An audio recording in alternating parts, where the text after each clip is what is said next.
Ma'am আসসালামু আলাইকুম। ওয়ালাইকুম আসসালাম। কেমন আছো জান্নাতি?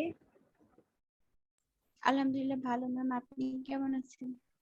আলহামদুলিল্লাহ আমিও ভালো আছি।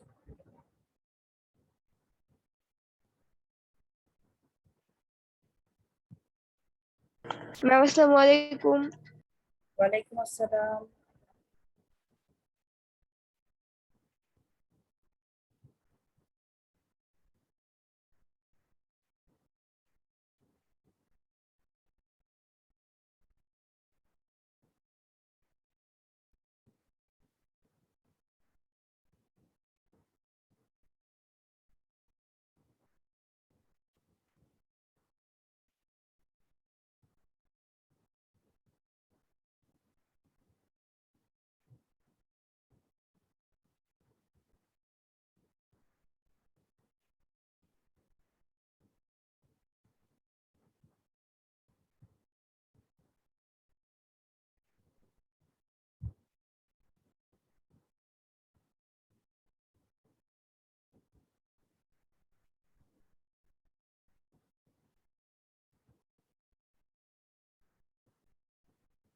ম্যাম আসসালামু আলাইকুম।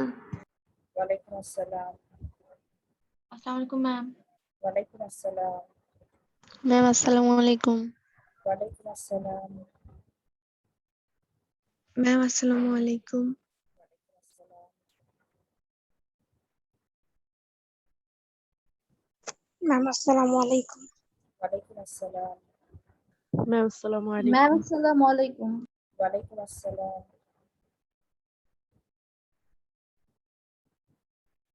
আচ্ছা, আমরা অনেকেই চলে এসেছি, তো এখন আমরা ক্লাসটা শুরু করতে পারি। তো কেমন আছো সবাই? সবাই ভালো আছো? ম্যাম আপনি কেমন আছেন? আলহামদুলিল্লাহ আমিও ভালো আছি। আচ্ছা, আমরা বাক্য নিয়ে আলোচনা করছিলাম, তাই তো? আমরা অর্থগত ভাবে বাক্যের যে শ্রেণীবিভাগগুলো আছে সেগুলো পড়েছিলাম। তারপরে আমরা পড়েছিলাম বাক্যের গঠনগত শ্রেণীবিভাগ। গত ক্লাসে আমরা বাক্যের রূপান্তরটা আলোচনা করেছি, কিভাবে জটিল থেকে সরল, সরল থেকে জটিল, সরল থেকে যৌগিক, যৌগিক থেকে সরল কিভাবে রূপান্তরগুলো করা যেতে পারে সেই বিষয়গুলো আমরা আলোচনা করেছি। এবং তোমরা নিজেরাই বোর্ডের যে প্রশ্ন আমি কিছু দিয়েছিলাম তোমাদের, তোমরা নিজেরাই সেগুলো রূপান্তর করতে পেরেছিলে।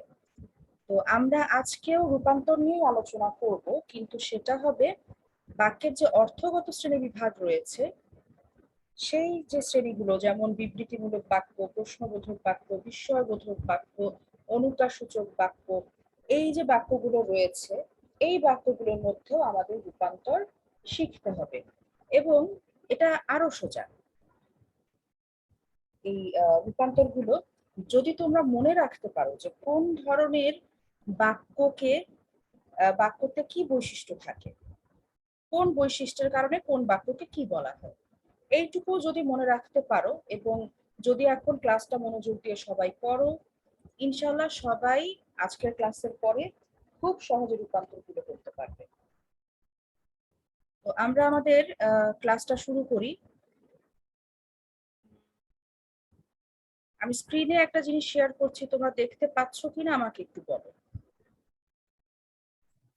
জি ম্যাম, দেখা জি যাচ্ছে। মিস। আচ্ছা ঠিক আছে। তো দেখো, আজকে 8 তারিখ তো নাকি? হ্যাঁ ঠিক আছে। আচ্ছা, তো দেখো এই যে বাক্য পরিবর্তন তোমাদের নিশ্চয় মনে আছে, অস্তিবাচক বাক্য কাকে বলে, নেতিবাচক বাক্য কাকে বলে, প্রশ্নবোধক বাক্য কোনগুলো, এগুলো সবার মনে আছে তো? পড়িয়েছিলাম কিন্তু। তো দেখো, আলোচনা করতে করতে আবার একটু রিভিশন হয়ে যাবে।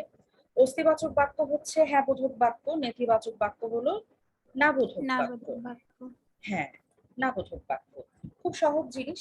এখন কথা হচ্ছে, আহ, যত সহজই হোক কিছু জিনিস মাথায় না রাখলে আমাদের ভুল হয়ে যেতে পারে। যেমন অনেক সময় যেটা আমরা করি, যে অস্থি থেকে নেতি করার সময় আমরা কি করি, বাক্যের অর্থটাই পরিবর্তন করে ফেলি। বাক্যের অর্থ কিন্তু পরিবর্তন করা যাবে না। বাক্যটাকে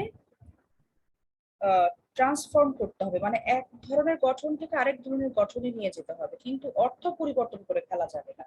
যেমন দেখো, অস্তিবাচক থেকে নেতিবাচক আমি যে করেছি, এখানে 1 নম্বর বাক্যটা কি বলো দেখি। 1 নম্বর বাক্যটা কি? সুমনা ভালো মেয়ে। হ্যাঁ, সুমনা ভালো মেয়ে। তো এখন এটাকে নেতিবাচক করতে গিয়ে যদি বলি যে সুমনা ভালো মেয়ে নয়, তাহলে কি অর্থটা ঠিক থাকলো? অর্থটা কি ঠিক নো থাকলো? ম্যাম। No ma'am. থাকবে না, অর্থটাই পাল্টে যাবে। তোমার মনে হতে পারে যে এটা নেতিবাচক করতে বলা হয়েছে, আমি তো নয় যুক্ত করেছি, ম্যাম বলেছে নয়, নেই, না, এগুলো যুক্ত করলে নেতিবাচক হয়, কিন্তু ঘটনা সেটা না। যুক্ত করলে নেতিবাচক হয় ঠিক আছে, কিন্তু আমাদের অর্থ ঠিক রাখতে হবে। অর্থ আমরা পরিবর্তন করে ফেলতে পারবো না, এখানেই হচ্ছে আমাদের সতর্ক থাকার বিষয়টি। তো আরেক তাহলে অস্তিবাচক থেকে নেতিবাচক করতে গেলে আমাদের কি মাথায় রাখতে হবে? সবার সামনে নিশ্চয়ই খাতা কলম আছে, নোট নিবে, আমি যা বলছি গুরুত্বপূর্ণ কথাগুলো নোট লিখবে। সেটা হলো, অস্তিবাচক বাক্যে কিছু শব্দ থাকবে যে শব্দগুলোকে আমরা বিপরীত, মানে যখন আমরা নেতিবাচক বাক্য করবো তখন আমরা তার বিপরীত শব্দটা ব্যবহার করব। যেমন সুমনা ভালো মেয়ে, এখানে ভালোর বিপরীত শব্দ ব্যবহার করা যেতে পারে খারাপ।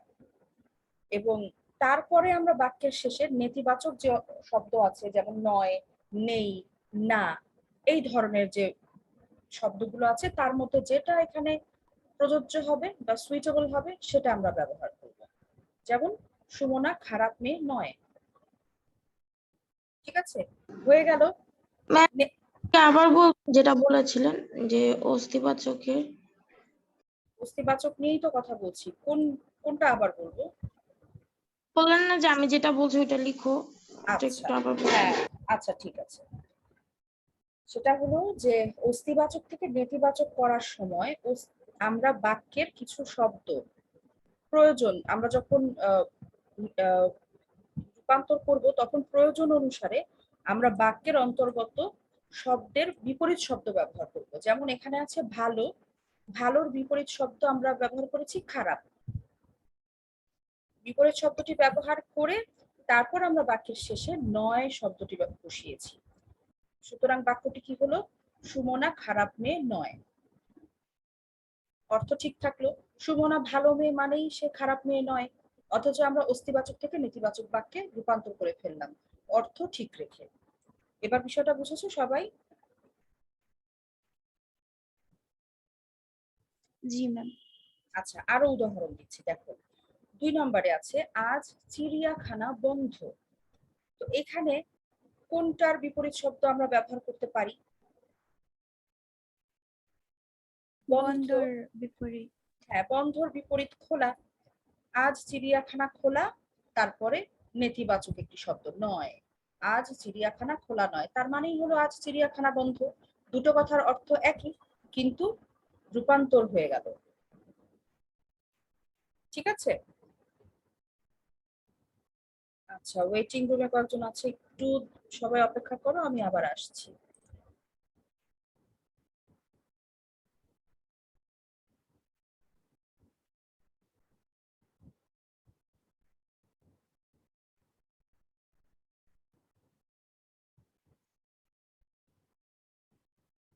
আচ্ছা, এরপরে আছে মানুষকে ঘৃণা করা অনুচিত।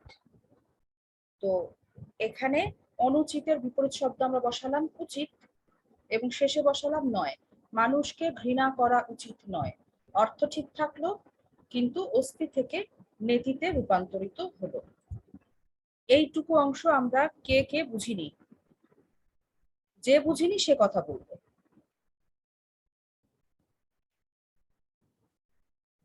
আচ্ছা, সবাই বুঝেছি তাহলে?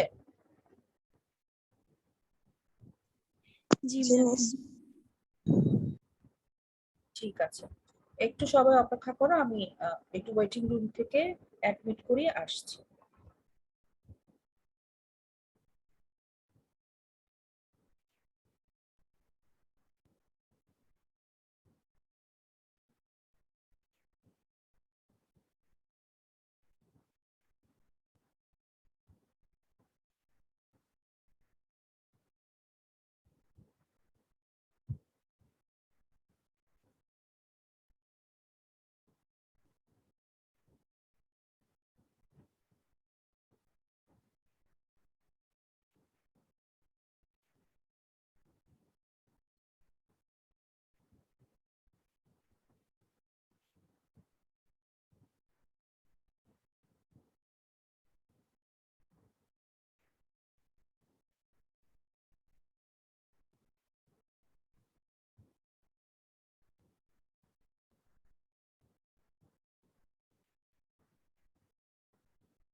ওকে, তো আমরা ছিলাম অস্তিবাচক থেকে নেতিবাচকে। তো দেখো, অস্তিবাচক থেকে নেতিবাচক বা যে কোনো বাক্যই একটি থেকে আরেকটি রূপান্তরের ক্ষেত্রে আমি আগেও বলেছিলাম গত ক্লাসে যে আমরা অর্থের কোনো পরিবর্তন করতে পারবো না, শুধু বাক্যের ভেতরের গঠনটুকু আমরা একটু পরিবর্তন করব, যেভাবে আমাদের পরিবর্তন করতে বলা হবে, কিন্তু অর্থ একই থাকবে। সুতরাং যখন অস্তি থেকে নেতি করব আমরা, তখন আমাদের মাথায় দুটো জিনিস রাখতে হবে। সেটা হলো যে বাক্যের ভেতরে বাক্যের শেষে আমরা নয়, নেই, না এই ধরনের শব্দ ব্যবহার করব নেতিবাচকতার জন্য, এবং যদি শুধু এইটুকু শব্দ ব্যবহার করি তাহলে আমাদের বাক্যের অর্থ পরিবর্তন হয়ে যাবে। প্রথম বাক্যটা ছিল সুমনা ভালো মেয়ে, আমরা যদি শুধু এইটুকু করি সুমনা ভালো মেয়ে নয়, তাহলে আমাদের বাক্য অর্থ ঠিক থাকবে না। এই কারণে আমরা ভালোর বিপরীত শব্দ বসিয়ে দেব খারাপ। হয়ে গেল সুমনা খারাপ মেয়ে নয়, অর্থাৎ নেতিবাচক আমরা করলাম বাক্যটিকে, কিন্তু অর্থের কোনো পরিবর্তন হলো না। তো আমরা অস্তি থেকে নেতি এইটুকু বুঝলাম, যদি না বুঝে থাকি আবার আলোচনা করব। এখন পরেরটাতে যাচ্ছি। দেখো, বিবৃতিমূলক বাক্য থেকে প্রশ্নবোধক বাক্য, খুবই সহজ এটা। এখানে কি করতে হবে, আগে উদাহরণ দুটো দেখি, তারপর তোমরা নিজেরাই বলতে পারবে। 1 নম্বরে আছে দেশপ্রেম একটি মহৎ গুণ। প্রশ্ন করব আমরা, দেশপ্রেম কি একটি মহৎ গুণ নয়? হয়ে গেল প্রশ্ন। তো পরের উদাহরণ দেখো, বাংলাদেশ একটি উন্নয়নশীল দেশ। বাংলাদেশ কি একটি উন্নয়নশীল দেশ নয়? শেষে প্রশ্নবোধক বাক্য, প্রশ্নবোধক চিহ্ন। তাহলে দেখো, যখন বিবৃতিমূলক বাক্য থাকবে তখন প্রশ্ন করতে গেলে আমাদের কি এই শব্দটা ব্যবহার করতে হবে। ঠিক আছে, কি দিলাম, কখনো কখনো কাকে, মানে বাক্যের প্রয়োজন অনুসারে কাকে বসতে পারে। ঠিক আছে, কখনো বসতে পারে কে। তিনটা জিনিস বসতে পারে। বিবৃতি থেকে প্রশ্নতে যেতে গেলে তিনটা শব্দ দিয়ে আমরা প্রশ্ন করতে পারি। যেমন ইংলিশে তো আমরা পড়েছি না কি কি দিয়ে প্রশ্ন করতে হয়, হোয়াট, হাউ, হুইচ, ওয়েন, এই বিষয়গুলো তো আমরা জানি। ওরকম বাংলাতেও যখন প্রশ্ন করব আমরা, তখন আমাদের কয়েকটা এরকম শব্দ আছে, যেমন কে, কি, কাকে। এই তিনটা সাধারণত বসবে বিবৃতি থেকে প্রশ্নবোধকে যেতে গেলে। তো এই তিনটা লিখে নাও খাতায়, আর তারপরে শেষে প্রশ্নবোধক চিহ্ন অবশ্যই দিতে হবে। ঠিক আছে, আর বাক্যটা যদি এই যে বিবৃতিমূলক থেকে প্রশ্নবোধকে যেতে হলে, বিবৃতিমূলক বাক্য তো দুই প্রকার, অস্তি এবং নেতি। যদি অস্তিবাচক বাক্য হয়, সেখান থেকে যদি প্রশ্নবোধক বাক্যে যেতে হয়, তখন আমাদের নেতিবাচক করতে হবে। যেমন দেশপ্রেম একটি মহৎ গুণ, এটা অস্তিবাচক বাক্য, এখানে নেতিবাচক কিছু নেই। কিন্তু যখন আমরা প্রশ্ন করব তখন নেতিবাচক একটি পদ আমরা ব্যবহার করব, যেমন নয়, নয় ব্যবহার করেছি। আবার যদি আহ নেতিবাচক শব্দ বাক্য হতো, সেখান থেকে যদি প্রশ্নবোধক করতে হতো, তখন আমাদের আবার ওই নেতিবাচক শব্দটি উঠিয়ে দিতে হতো। ঠিক আছে, তো বিবৃতিমূলক বাক্য থেকে প্রশ্নবোধক বাক্য যখন যাব, তখন আমরা কি করব, দুটো জিনিস মাথায় রাখবো। একটা হচ্ছে আমাদেরকে কি, কাকে, এগুলো দিয়ে প্রশ্ন করতে হবে, এবং বাক্যের শেষে অবশ্যই প্রশ্নবোধক চিহ্ন বসাতে হবে। বাক্যের শেষে যদি প্রশ্নবোধক চিহ্ন না থাকে, তাহলে প্রশ্নবোধক বাক্যই সেটা হবে না। এটা একটা অপরিহার্য বিষয়। প্রশ্নবোধক চিহ্নটা হচ্ছে প্রশ্নবোধক বাক্যের একটি অপরিহার্য বিষয়। মিস বলো। মিস শেষে কি সবগুলোই নয় বসবে? না, সবগুলো তো নয়। আমি বলেছি বিবৃতিমূলক বাক্য হিসেবে যদি অস্তিবাচক বাক্য থাকে, তখন আমরা ওকে ম্যাম।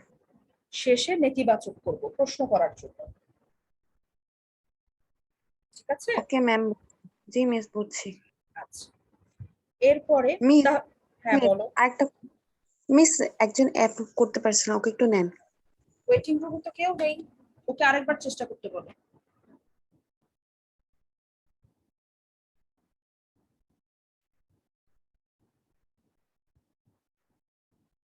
আচ্ছা, ওকে ম্যাম। ঠিক আছে, ওকে চেষ্টা করতে বলো। আমি আরেকবার চেক করছি ওয়েটিং এ কেউ আছে কিনা, সবাই একটু অপেক্ষা করো।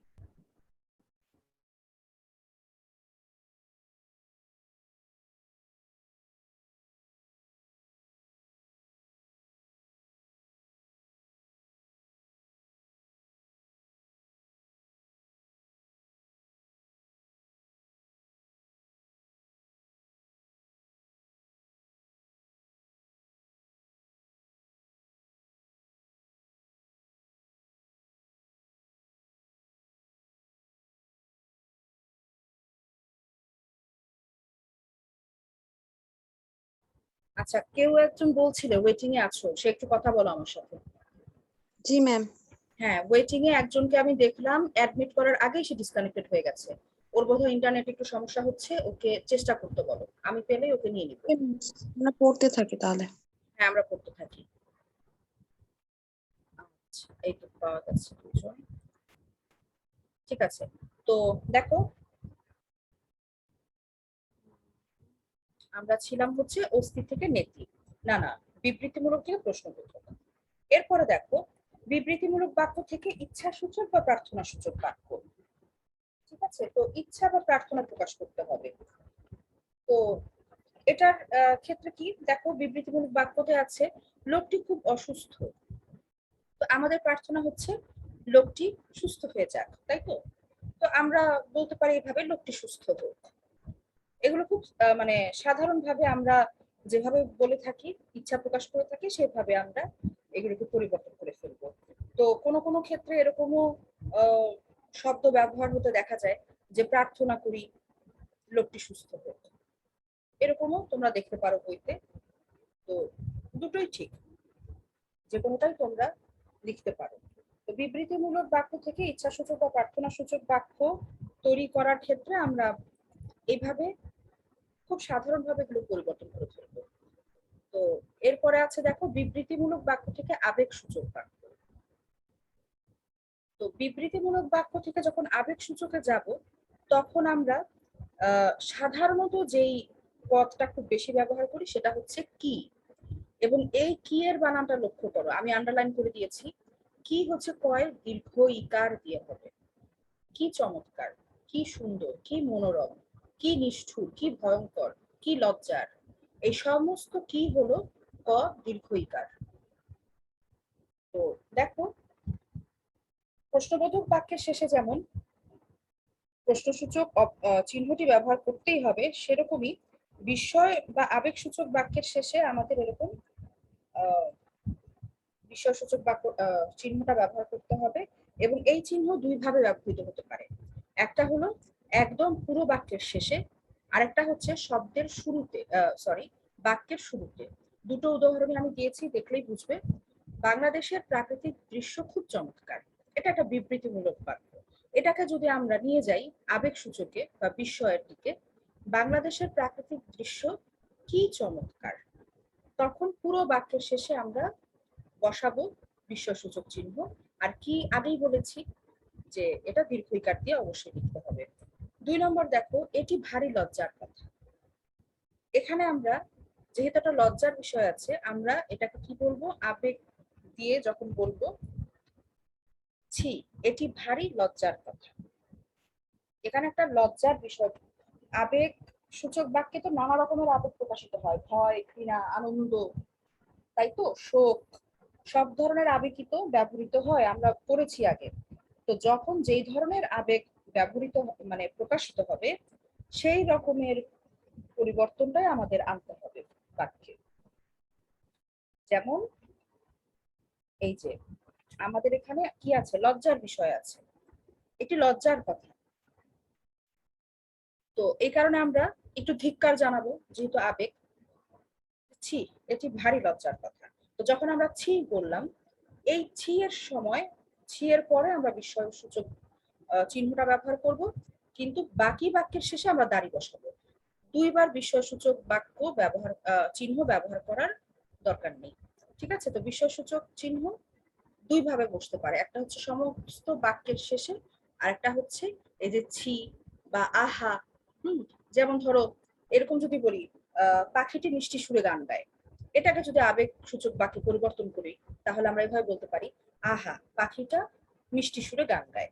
তো এই যে আহা বললাম, আহার পরে আমরা একটা বিস্ময়সূচক চিহ্ন বসাতে পারি, এবং গান গায়ের শেষে আমরা দাড়ি বসাবো। ঠিক আছে, এইভাবে আবেগ সূচক বাক্যতে আমরা রূপান্তর করতে পারি। এরপরে দেখো বিবৃতিমূলক বাক্য। বিবৃতিমূলক বাক্য থেকে অনুজ্ঞাতে যেতে হবে, অনুজ্ঞা সূচক বাক্য। তো অনুজ্ঞা মানে কি, অনুজ্ঞাতে কি থাকে, আদেশ, উপদেশ, অনুরোধ, এগুলো তো অনুজ্ঞা। তো দেখো বিবৃতিমূলক বাক্যে বলা হবে এইরকম করে যে বর্ণাঢ্যদের ত্রাণ বিতরণ করা কর্তব্য। এটা একটা বাক্য, মানে একটা বিবৃতি দেয়া হলো। সাধারণ বাক্য। কিন্তু এটাকে যখন আমরা অনুজ্ঞা করব, অনুজ্ঞাতে কি থাকে? আদেশ, নিষেধ, উপদেশ, অনুরোধ, এগুলো অনুজ্ঞাতে থাকে। তো বন্যার্থদের ত্রাণ বিতরণ করা কর্তব্য, এটাকে যখন আমরা অনুজ্ঞা সূচকে নেব, তখন আমরা এইভাবে বলবো যে বন্যার্থদের ত্রাণ বিতরণ করবে, এটা হয়ে গেল অনুজ্ঞা। সদা সত্য কথা বলা উচিত, এটা একটা বিবৃতিমূলক বাক্য। এটাকে আমরা অনুজ্ঞাতে নিব যখন, তখন কি বলবো? সদা সত্য কথা বলবে।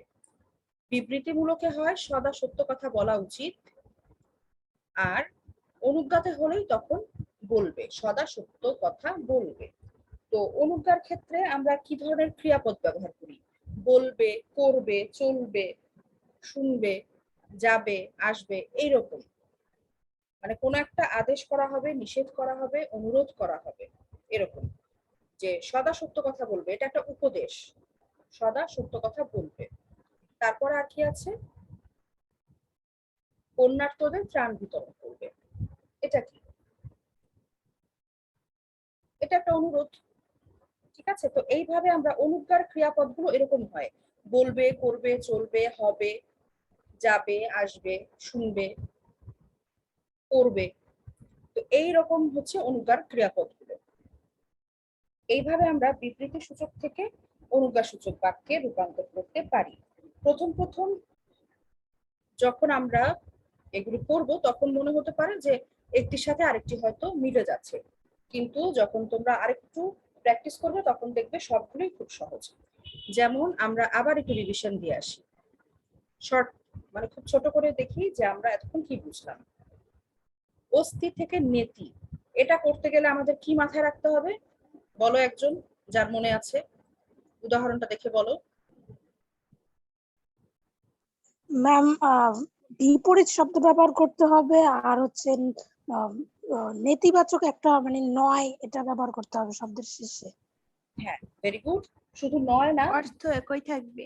হ্যাঁ, এটা হচ্ছে সবচেয়ে গুরুত্বপূর্ণ কথা, অর্থ একই থাকবে। তবে নয় যে শুধু ব্যবহৃত হবে তা না, এখানে না বসতে পারে, নেই বসতে পারে। ঠিক আছে, না, নেই, নয়, এগুলোর যে কোনো একটা বসবে। Very good. তাহলে আমি যদি এখন একটা বাক্য দিই, দেখি তোমরা করতে পারো কিনা।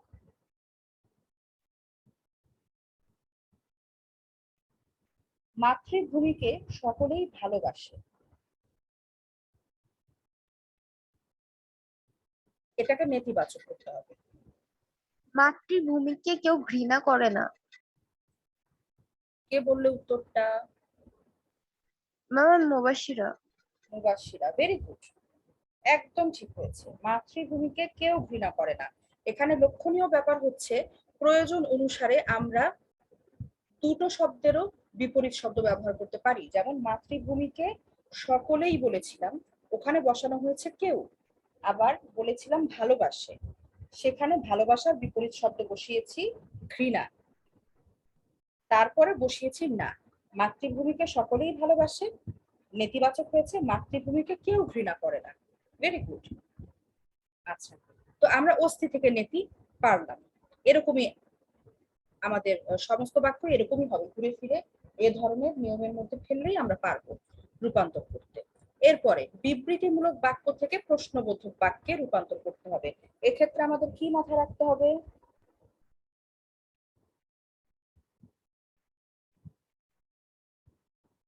ম্যাম, এর ক্ষেত্রে কি কোন কাকে ওইটা দিতে হবে এবং সবার শেষে প্রশ্ন নয় এবং প্রশ্নবোধক চিহ্ন দিতে হবে। হ্যাঁ, কে বলছো? ম্যাম, মুমু। মোমো, আচ্ছা মোমো, তোমারটা ঠিক আছে, আরেকটু জিনিস যোগ করতে হবে। সেটা হলো এই যে বিবৃতিমূলক বাক্য, বিবৃতিমূলক বাক্য থেকে প্রশ্নতে যাব। বিবৃতিমূলক বাক্য তো দুই রকম, একটা হচ্ছে অস্তিবাচক আর একটা হলো নেতিবাচক। তো বিবৃতিমূলক বাক্য যেটা আমাদের দেয়া থাকবে, সেটা যদি অস্তিবাচক হয়, তখন প্রশ্ন করার ক্ষেত্রে আমাদের নেতিবাচক, নয়, না, এইসব ব্যবহার করতে হবে। আর যদি বিবৃতিমূলক বাক্যটা নেতিবাচক হয়, তখন কিন্তু প্রশ্ন করতে গেলে আমাদের ওই নেতিবাচক পদটাকে ডিলিট করে দিতে হবে প্রশ্ন করার সময়। এইটুকু তোমার বলতে একটু বাদ পড়েছে, এটুকু সবাই বুঝেছো? যেমন আমি বলি, উদাহরণ দেই, এই যে এখানে যেটা আছে, দেশপ্রেম একটি মহৎ গুণ, এটা অস্তিবাচক বাক্য না নেতিবাচক বাক্য বলো? অস্থিবাচক। অস্তিবাচক। অস্তিবাচক। তাই আমরা শেষে নয় বসালাম, নেতিবাচক করে প্রশ্ন করতে হবে। আর যদি এরকম একটা উদাহরণ দেই যেটা নেতিবাচক বাক্য, প্রশ্নবোধক করতে হবে। আমি তোমাদেরকে বলছি, কেউ অন্ধের দুঃখ বুঝলো না, এটা কিরকম বাক্য? নেতিবাচক না অস্তি? নেতিবাচক। নেতিবাচক। নেতিবাচক। এটাকে প্রশ্ন করো, প্রশ্নবোধককে করো। কেউ কি দুঃখ বুঝলো? হ্যাঁ, তো এখন তো আমরা নাটাকে বাদ দিয়ে দিলাম, কারণ কি? কারণ বাক্যটা নেতিবাচকে আছে। নেতিবাচককে যখন প্রশ্নতে নিয়ে যাব তখন ওই নেতিবাচক যে পদটা থাকবে সেটাকে আমরা বাদ দিয়ে দিব। কেউ অন্ধের দুঃখ বুঝলো না, এটা নেতিবাচক, তাই আমরা নেতিবাচকটাকে ফেলে দিলাম। কেউ কি অন্ধের দুঃখ বুঝলো, প্রশ্ন হয়ে গেল।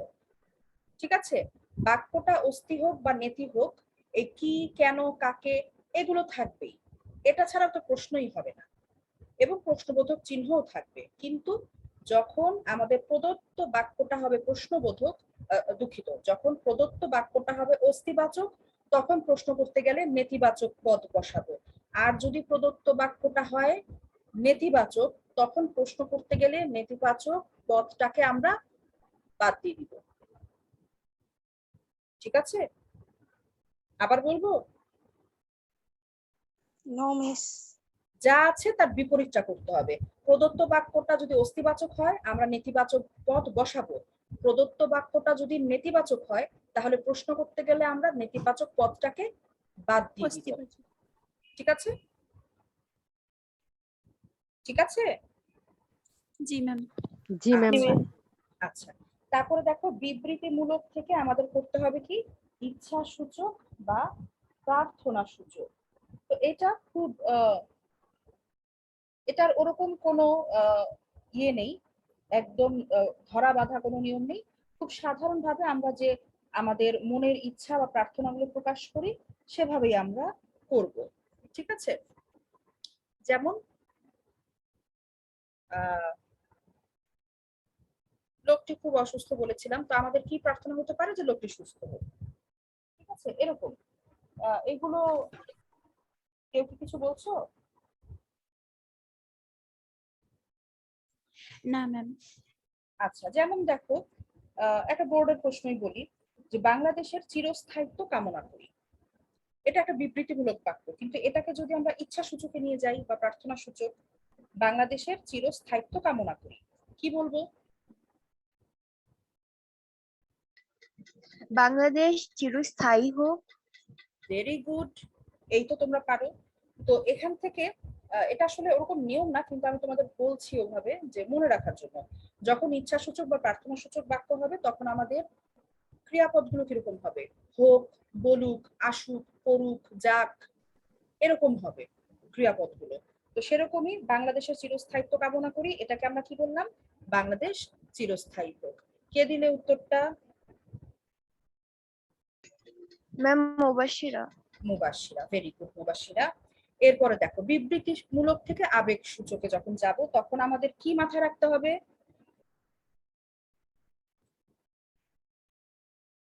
কি মাথায় রাখবো? আমরা কি এই পদটা ব্যবহার করব? কি, কয় দীর্ঘ ইকার। ঠিক আছে, কয় দীর্ঘ ইকার হবে কি, এবং বিস্ময় সূচক একটা কি বসবে? চিহ্ন বসবে। ঠিক আছে, তো এবং এই চিহ্নটা দুই ভাবে বসতে পারে, একবারে পুরো বাক্যের শেষে, আবার যখন আমরা কোনো বিস্ময় সূচক শব্দ ব্যবহার করব, যেমন ছি, আহা, বাহ, বেশ, এইরকম বিস্ময় সূচক শব্দ যখন ব্যবহার করব তার সাথে সাথে আমরা বিস্ময় সূচক চিহ্ন বসিয়ে তারপর বাকি বাক্যটা লিখে একটা দাড়ি দিতে পারি।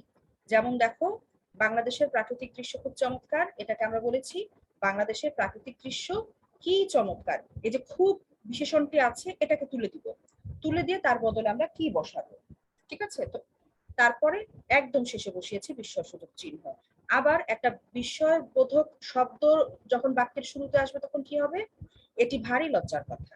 তখন আমরা বলেছি যেহেতু লজ্জার বিষয়, তখন আমরা কি করি? একটু এই ধরনের শব্দ ব্যবহার করি, যেমন ছি ছি কিংবা একবার ছি ছি, এটি ভারী লজ্জার কথা।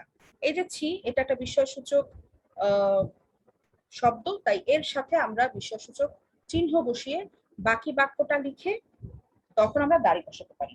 তো এখন আরেকটা বোর্ডের প্রশ্ন দিই তোমাদেরকে আবেগসূচক করার জন্য। সেটা হলো, আমাদের দেশ সুন্দরভাবে এগিয়ে যাচ্ছে। এটাকে রূপান্তর করো দেখি।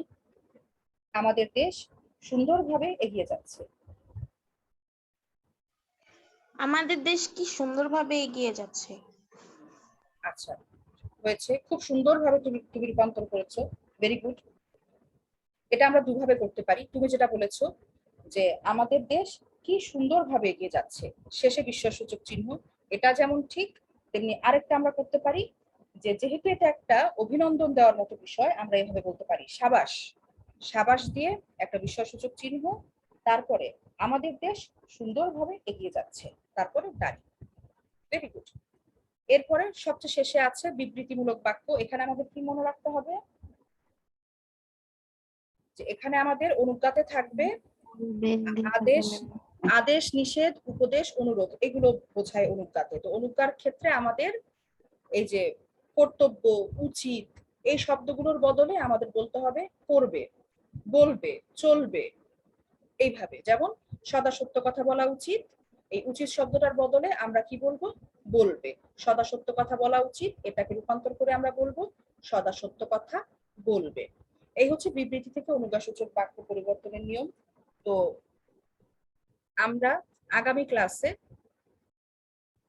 আরো কিছু বাক্য রূপান্তর করব, বাক্য পরিবর্তন করব বা রূপান্তর যেটাই বলো। তো তাহলে আমাদের আরেকটু প্র্যাকটিস হবে।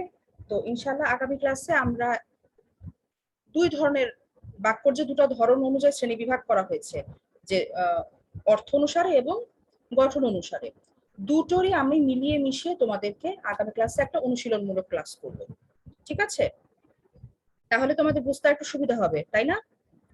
জি আরেকটু যদি প্র্যাকটিস হয়, শোনো, রূপান্তরের ক্ষেত্রে যত অনুশীলন করবে তত তোমাদের মানে বুঝতে সুবিধা হবে।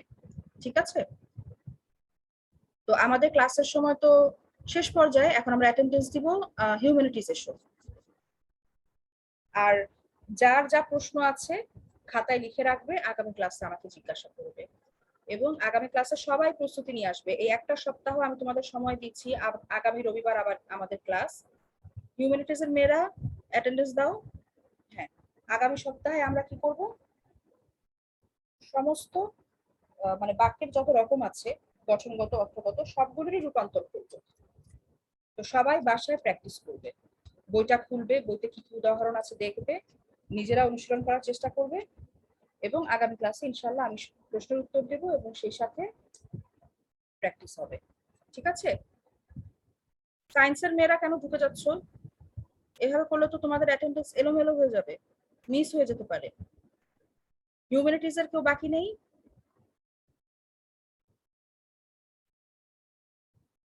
ফারজানা ইয়াসমিন, তুমি রোল গ্রুপ কিছু লেখোনি।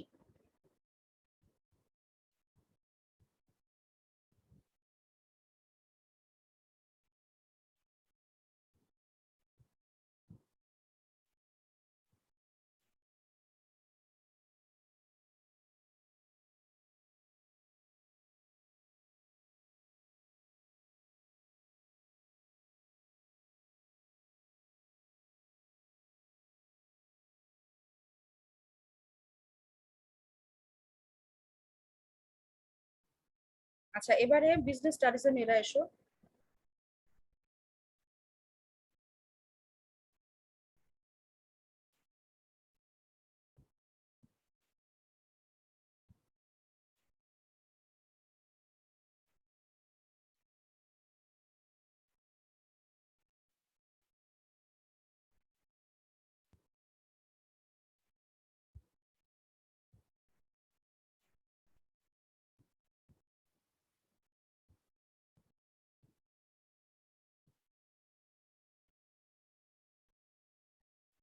বিজনেসের আর কাউকে দেখতে পাচ্ছি না, সবার কি দেয়া শেষ? আচ্ছা তাহলে নো ম্যাম, আচ্ছা দিয়ে দাও তাড়াতাড়ি।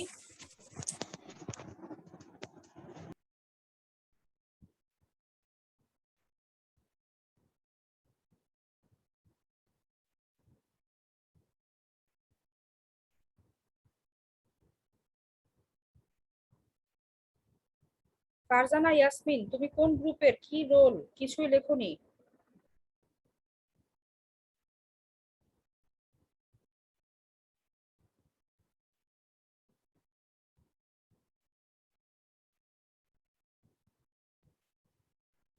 আচ্ছা, এবারে সায়েন্স চলে এসো।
সবার কি অ্যাটেন্ডেন্স দেওয়া শেষ হয়ে গেছে? কেউ বাকি থাকলে বলো।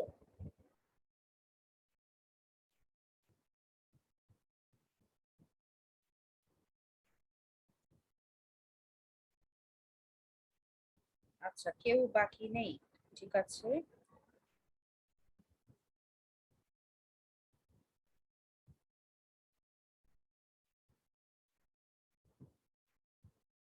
আচ্ছা, তো মেয়েরা, তোমরা সকলে ভালো থেকো, আর বাসায় একটু দেখবে এই বিষয়গুলো, সবগুলোর সংজ্ঞা দেখবে ভালো করে, যে কোনটা কাকে সরল বলে, কাকে জটিল, কাকে যৌগিক, কোনটা অস্থি, কোনটা নেতি, কোনটা অনুজ্ঞা, কোনটাতে কিরকম ধরনের বৈশিষ্ট্য থাকে, এই জিনিসগুলো বাসা থেকে একটু মানে একটু পড়বে, এই বিষয়গুলো আরেকবার একটু দেখবে। তাহলে নেক্সট ক্লাসে আমরা যখন রূপান্তর করব তখন তোমাদের বুঝতে আরো সুবিধা হবে। তো সকলের সাথে ইনশাআল্লাহ আগামী ক্লাসে আবার দেখা হবে। আজকে ক্লাস থেকে বিদায় নিচ্ছি। আল্লাহ হাফেজ। ম্যাম আসসালামু আলাইকুম। ওয়ালাইকুম আসসালামু আসসালাম। আলাইকুম। ওয়ালাইকুম আসসালাম। আসসালামু আলাইকুম। ওয়ালাইকুম আসসালাম।